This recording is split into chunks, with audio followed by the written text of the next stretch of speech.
সেই মামলার তদন্ত আজও শেষ হয়নি। তৎকালীন সময়ে আজকে এই মানববন্ধনে আমি আমার বক্তব্য শুরু করছি। খাতের জড়িত আব্দুল আজমা হয়েছে, সেখানে প্রশাসন প্রত্যক্ষ এবং পরোক্ষভাবে জড়িত ছিল। তারা সাধারণকে হত্যা করেছে।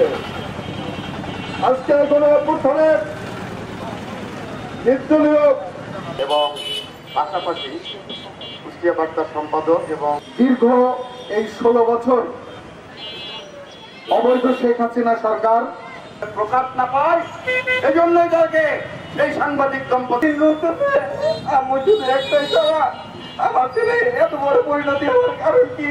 শাসন যে তাদের হত্যার বিচার করেছিল 50 বছরের, এটা কিন্তু দিনের পর দিন এই মামলা